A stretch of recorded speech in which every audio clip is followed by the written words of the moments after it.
వారు సంజీవ్ పూరి వారికి, అలాగే ఈ విషయంలో నేను చెప్పినట్టు రాష్ట్ర ప్రభుత్వం కూడా మనకు మంచి సహకారం ఇచ్చి ఆ భూమి ఇచ్చారు, దాని మీద కన్స్ట్రక్షన్ మనం చేసాము. దానికి లోకల్గా అధికారులు మనకు మంచి కోఆపరేషన్ ఇచ్చారు.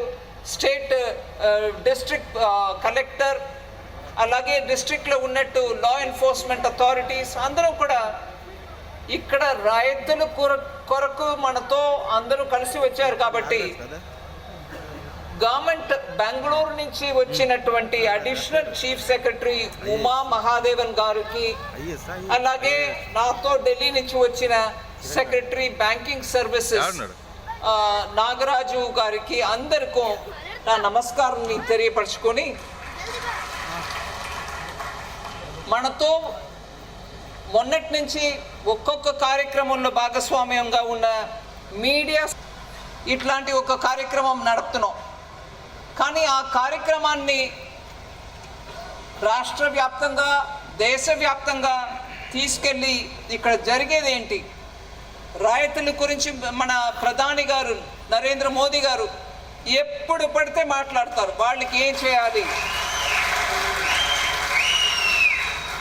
బడ్జెట్ ప్రతిసారి ప్రిపేర్ చేసే ముందు వారు నువ్వు ముందుగా రైతులకు ఏం చెప్తున్నావు అని చెప్పు నాకు అంటారు.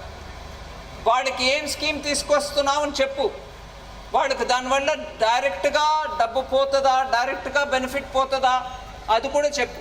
అట్లా ప్రతి సంవత్సరం కూడా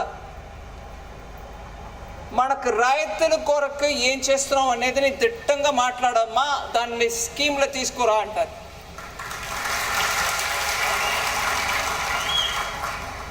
ఈ పట్టు అలాగే ఫిబ్రవరిలో బడ్జెట్ 25 ఫిబ్రవరిలో ఈ రాబోయే 12 నెలలు అంటే ఇంకా చేస్తున్నారు, మంచిగానే చేస్తున్నారు, కానీ కొంచెం సహాయం పడితే గొప్పగా చేస్తారు అన్నటువంటి 100 జిల్లాల్ని ప్రధాన మంత్రి కృషి ధన ధాన్య